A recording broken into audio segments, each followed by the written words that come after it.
morning, everyone. You know, it seems this happened just a few days ago when I was at church. There were three guys before the service, and they were chatting.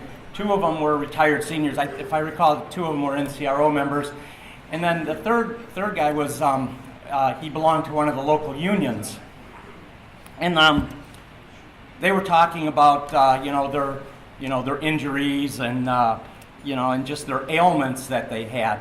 So God heard this, and He came down. I saw this. I was there, and He came down and says, "Tell me your problems." The first guy says, Lord, I cannot stand up straight. I can't move. It's due to a back problem that I had many years ago. So he just kind of, God waves His hands. God gets up, jumps up, starts doing somersaults and everything, and it's like, man, that's great, thank you. Second guy sees this and says, well, I haven't been able to see. I've been blind, in the one eye, and it's a struggle every day to get through. God takes his glasses, just crumples them, throws them away, and all of a sudden the guy can see with perfect 20/20 vision. And the third guy, the union guy, is looking at this and says, hold on, Lord, stop, please. I'm on personal disability. Don't touch me.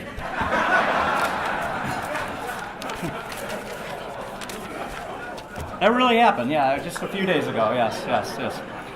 All right, with this, I really want to thank everybody that keeps sending in the jokes to me, emailing them to me. Thank you very much. I don't know what the message is there, but so thanks for that. Good morning and welcome to our second general membership meeting this year. My name's Mike Cipineri. I'm the MC for today. And this is our NCRO's 41st straight breakfast meeting since the NCRO began in 2008. So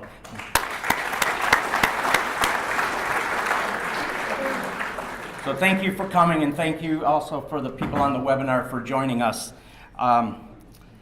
We have about 225 people here, another 20, 25, 21, I think, people on the webinar. So this is a great crowd. Ralph, you draw a crowd, man. It's like people want to see you. So it's like, we've been going down, so now we got great attendance. So thank you very much. How your breakfast okay? How was the breakfast? Yeah, and always, we want to thank our friends here at the San Marino Club for always welcoming us and being good to us, and also to our wait staff for the courteous and efficient service that they provide to us. So thank you for that. Let me just go through a few line items real quickly, and then we'll get to really the important stuff. Please continue to visit our website, ncro.org. Our webmaster Rick Golpe continues to try. He strives to put fresh information and relevant information to not only Chrysler retirees, but just seniors. So please continue to visit that. We also have a tab on there. It's the members tab. You can go in. You can edit your own information, your personal information. So please use that if you can. It's easy to use. One thing that I haven't done in the past, and this group is just a really good group in the NCRO. It's our insurance committee, and they just do a fantastic job. I mean, they are always working. So if I just want to read off the names, and if you're here, maybe you can just stand up, and we'd like to recognize you. Rich Brown, John Kaiser, Howard Barron. I know Howard's here. All right, Howard. Paul Gritt. All right, Paul. Chuck Austin and Stanley Chu. And Bob Lewandowski. That's what I said. Like I said, there's just not enough good words to explain the super job that they do. So thank you. Matter of fact, they help NCRO members with issues that we might have, but there's also times that they're helping people that are not NCRO members, and they've also been able to help even some UAW members. Now, how these people get our phone number instead of like their local contacts or something, but it's good, and they do. They help if they can, and that's just a tribute to them. They had a seminar. Was it May 8th, a week ago. week ago. And my understanding, I didn't go, but I understand it was very successful. They had 40 people in attendance, another 20 on the webinar. Okay, so very successful. And they have another seminar coming up in September. That one's going to be on elder care, so stay tuned for information on that.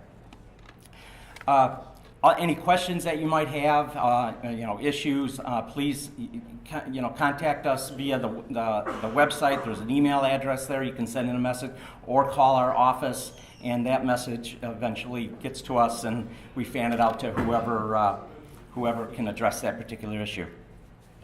Remember, as an NCRO member, you automatically become a member of the NRLN. Encourage some of your fellow Chrysler retirees to join the NCR. Invite them to one of these breakfast meetings if you want to, but we're always looking for new people. And please continue to support our retiree-friendly dealers. They advertise on our homepage, which is great. They're not only a source of revenue for us, but it's a great way for us to do our part to support the dealers and to support Chrysler, because as you know, we want a healthy Chrysler. That's for sure. That's what we want. We do have a guest today, Jerry from Rochester. Would you like to just say a couple of things? Good morning. My name is Jerry Daw. I'm with Rochester Hills Chrysler Jeep. We've been in business for 45 years now, and we had a couple other dealers who were supposed to show, but we have another meeting with Chrysler, and so we tried to divide and conquer. But I felt it was important to be here because it's such a worthy organization. These gentlemen invited me to sit with them. I was getting a little lonely at the dealer table. No, it's a great organization. I thank you for your support at Rochester Hills. We enjoy being part of NCRO, and we look forward to a continued relationship. Thank you very much. Thanks, Jerry. And he has business cards, so if you want to see him after, just feel free to do that. Thank you for paying your 2018 dues. Appreciate that. Thank you for paying it on a timely basis. Thank you. And also thank you for contributing and to continue to contribute to the CAF. We don't do a lot of advertising on that, but a lot of you just continue to contribute to that. So thank you for that. Let's see. These used to be quarterly meetings. Now we're down to 3. This is our second one of the year. Our third meeting will be in October here at the San Marino Club. So just look on the website, and mailings go out on that also. So for that. Okay. So with that, let's just go through the agenda. Jay Kuhnie will come up here in a second, bring us up to date on NCRO news and information. Jay, being our president, always tries to give us updates on what's happening out there, and he just got back from Washington, so I'm sure he has a few things to say there too. And then our keynote speaker, Ralph Giles from Chrysler. Ralph, you're becoming one of us. I think this is like your second or third time, talking to us. So we really appreciate it. We're very fortunate. Thank you very much for joining us. And he's going to talk about the new Jeep Wrangler and the Ram 1500. And then we'll open up to Q&A, and we should be out of here around noonish or so. So with that, Jay.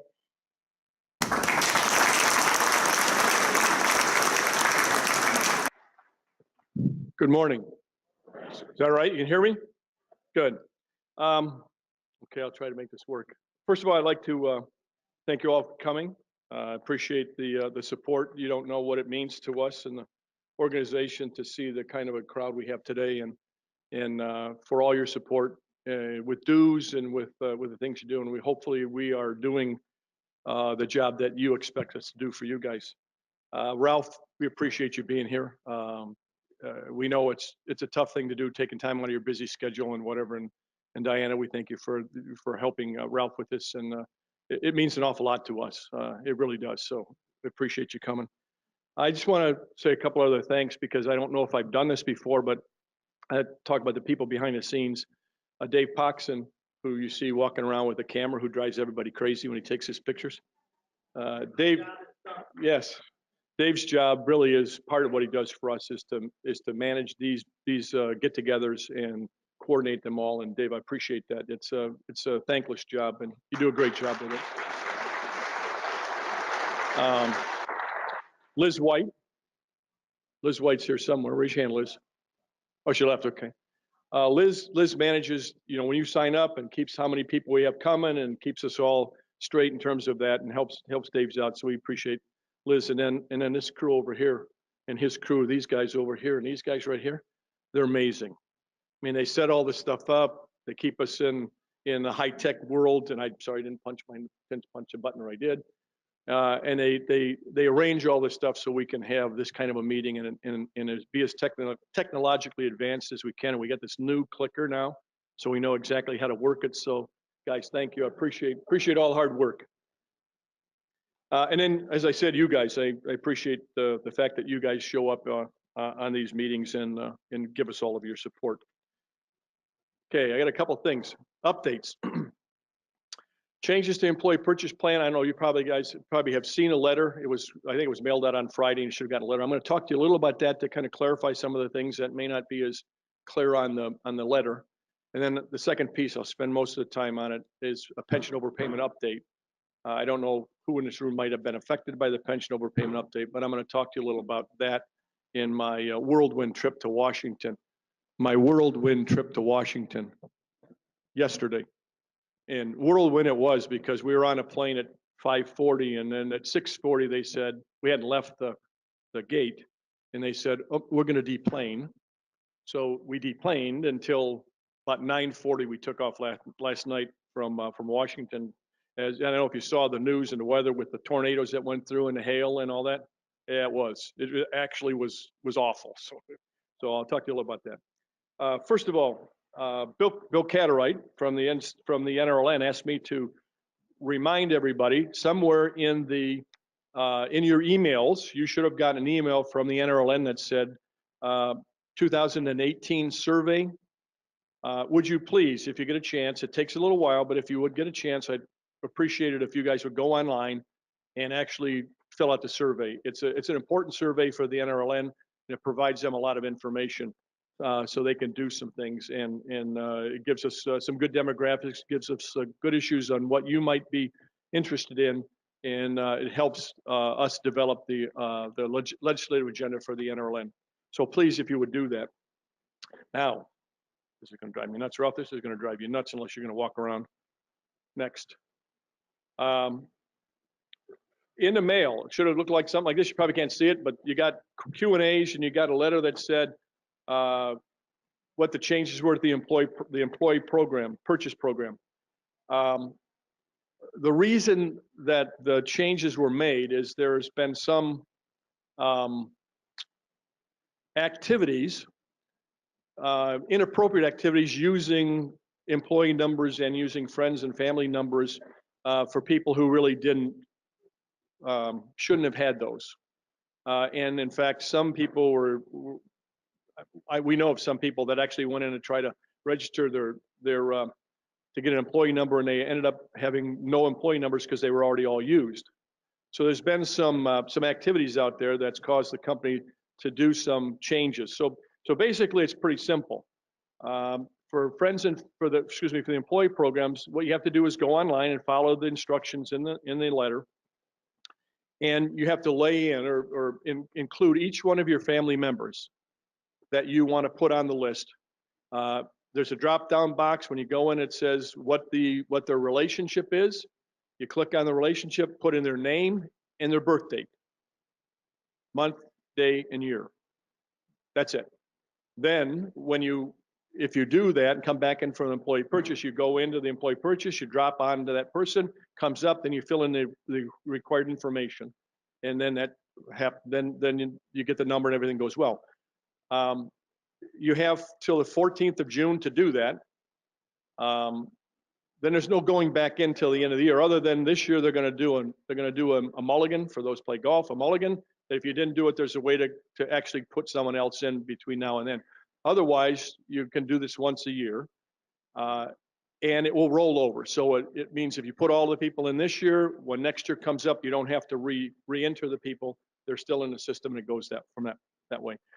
What will happen that's different, because the normal procedure was when you did that in an employee number, the employee number would go to the person that the number was supposed to go to and yourself. The change will be that the only person that will get the number will be you.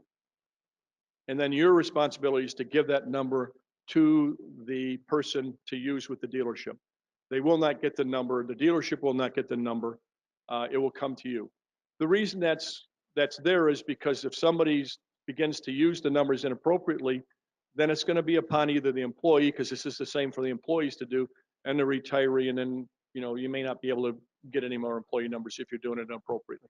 And I think it's a good thing. I think it's a good thing for the company to manage that and make sure that these numbers are being used properly. So hopefully that will give you an idea of why and what they're doing. And it is a little bit of a pain to do, but it is something that I think is appropriate. Okay. I'm sorry I didn't go through all that stuff. You don't need to know that. We just talked about it. That was just the gobbledygook you'll see, and that's what the letter looks like. And that's it. Now, yes, Deb. Okay, yes. The only glitch, and hopefully it affects mostly retirees. In order to get on, there is an email address requirement. So in order to use the employee program, from now on, you have to have an email address that you use, and that's how you do this, because that's how they send the numbers back to you. So I know that we have a fair number. I don't know if there's anybody in this room that doesn't have an email address, but if there is, the only way you can participate in the program from now on is to find somebody you trust, whether it's another family member, a son or a daughter, or grandson, granddaughter, whatever, that you can register through their email address, and the email address or the information will go to that email address. But that's the only way we can get on now. It has to be there. Yes? What about getting a number for ourselves? How does that work out? Yep, well, you'll put yourself in. If you go to the drop down to relationship, there's a box that says self. You hit self, you put yourself in. Yes. Are these changes the same for employees as they are for? Yes. Yeah, it's identical, works identical for the employees and a retiree. Absolutely. Okay. Next, the trip to Washington. You know that for about the last year and a half, we've been working on the pension overpayment issue. We've talked about this several times, where the company has done audits and found out that some retirees were overpaid, and then basically charged back the employee by taking the money back by reducing their pension.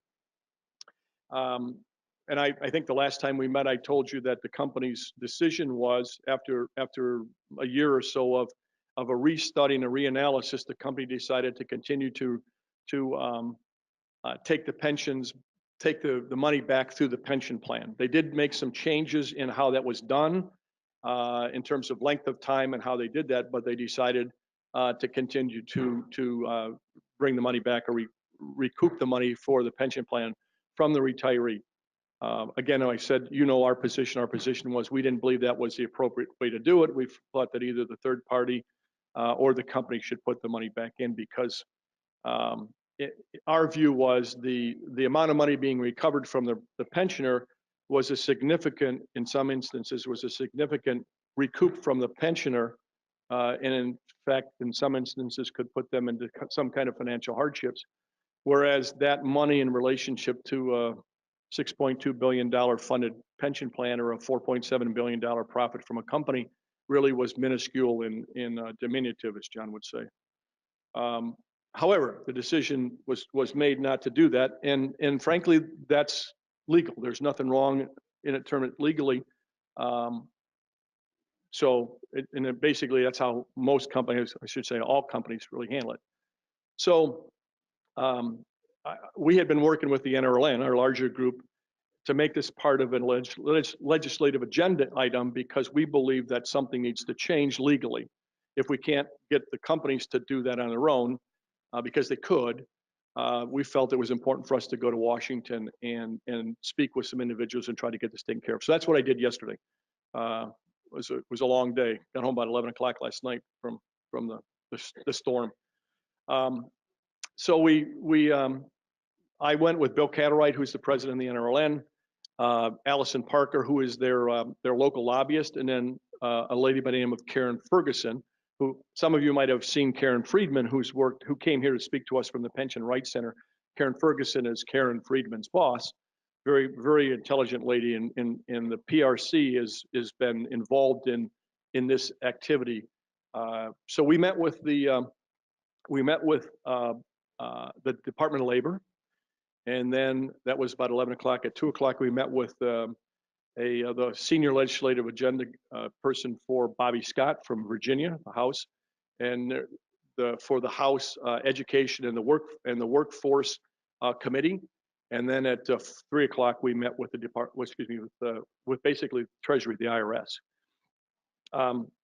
What I can tell you is me, basically presented the FCA situation as a discussion point to explain what the issues were and where we felt the problem was.